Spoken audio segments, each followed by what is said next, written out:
We've all listened to the MAGA and the right-wing media talk about how Judge Merchan's daughter did work for the campaign and made millions of dollars off the campaign, and she worked for a marketing firm, CEO of a marketing firm, neither here nor there. But anyway, that's Judge Merchan. And then we have this situation with, we all know Brett Kavanaugh, our Supreme Court Justice, who replaced Justice Kennedy, who was not expected to retire at all. He was expected to go for another couple of rounds, but he retired quickly.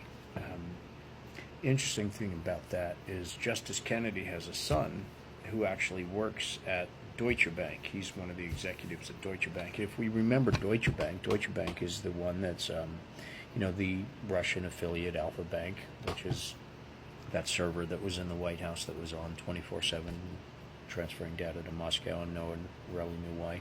Well, Deutsche Bank was also the bank that sued Donald Trump for not paying for loans. Deutsche Bank's the one that Jared Kushner set Donald Trump up with to get all the loans for business, when he got on the Forbes 100 list and all that other stuff. So we've got the Deutsche Bank tie-in going directly to Justice Kennedy and going directly to the Trump campaign in 20 different directions, over and over and over again. So obvious connections here. So I know that, Judge Merchan's daughter worked for a company who did work for, I think, Kamala Harris's campaign or something like that. But anyway, it's nothing as serious as that. It's just, a minor is a executive at the bank that holds hundreds and hundreds of millions of dollars in loans for Donald Trump, which happened to be one of the financial institutions that sued Donald Trump and won the lawsuit and won $58 million, I think it was. And hey, remember that funny story of the court reporter, the court-appointed magistrate that looked over, the manager that looked over Trump's books during the business fraud trial, just to make sure he's not moving money back and forth and doing anything illegal about it? And they came across the Save America PAC, one of Trump's super group fundraisers, paid this shell company in Chicago $58 million, and she didn't know why, so she looked into it, and what the story was the $58 million was the verdict that Deutsche Bank won in a lawsuit because Donald Trump refused to pay one of their many, many loans together, was $58 million. But Deutsche Bank forgave that loan. It gave it back to him, said, don't worry about it, you don't have to pay, you have hundreds of millions of others that we're doing business with. So he let him go on that loan, on that lawsuit. But Trump just wanted to pay Deutsche Bank back, so he sent it to a shell company in like Chicago, somewhere like that. That was owned by Donald Trump and Donald Trump's people. Little interesting side note. And yeah, so Deutsche Bank didn't get the money. They got 50. Yeah, anyway. Well, yeah, he's one of those Deutsche Bank people. Now, he retires all of a sudden from the Supreme Court. Justice Kennedy just decides to up and retire. Brett Kavanaugh comes in, kind of pushed through. As soon as he's appointed, magically, $92,000 in his country club fees every year on a yearly basis.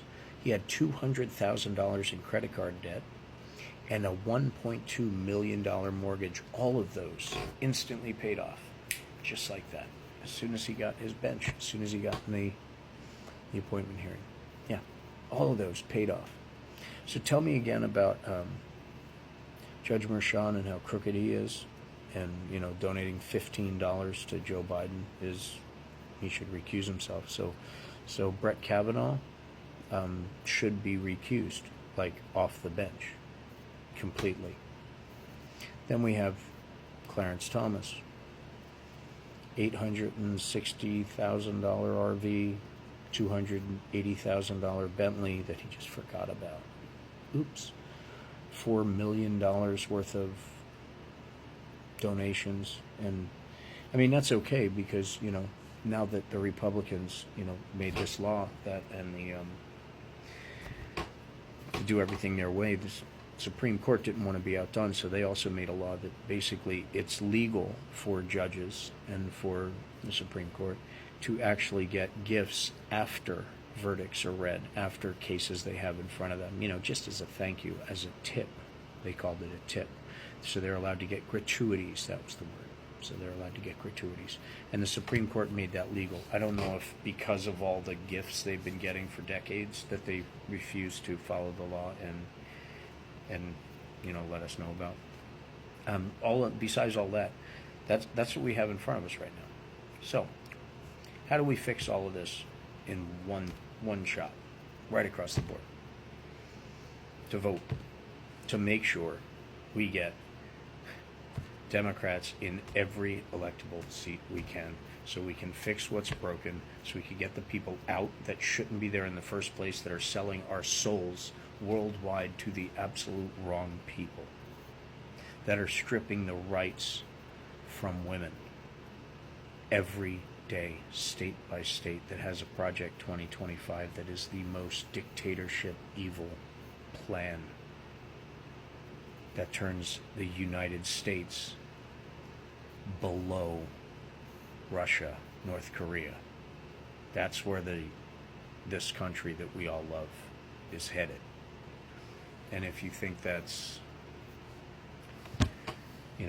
being, exaggerating, read Project 2025. I'm doing a deep dive into it as we speak. It's horrifying what they plan on doing. And it all starts with the Supreme Court. So we have Brett Kavanaugh, millions of dollars in debts just paid off. We've got Clarence Thomas. Judge Alito's in his own world of stuff with a whole bunch of money going to him and his wife too. These people should not have their jobs. We need a government that's going to hold them accountable and get them the hell out and impeach every single one of them. Every single one of them can be impeached. They lied during their hearings. They said they wouldn't touch Roe. They said it's part of the fabric. That's lying under oath. That's perjury. They're on the bench, not being held accountable.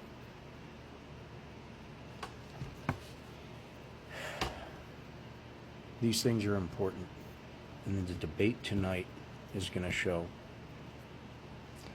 that Donald J. Trump can't hold a point of interest in a response to questions, not much less respond in an intelligent manner without throwing out threats and conspiracy theories and the whole world's against him. But tonight, someone will have a mute button. Don't we wish we all had the mute button for the last, say, 8-10 years? I do. Anyway, pay attention, ladies and gentlemen. We need to make sure we turn the hill blue. Everything. Blue, blue, blue. Across the board. Let's take this country back. Stay diligent, stay educated, be kind. We are all in this together. No matter what. We have to have each other's backs. Because the evil countries that have had their eyes on us forever are banking on us breaking apart internally. The divide and conquer. That is what is going on right now. And that is the gift Donald Trump gave to them. With a side bonus for the religious groups for the Roe v. Wade thing. It's all a plan, ladies and gentlemen. We got to wake up to it, and we got to unify to save our country. That's that. God bless.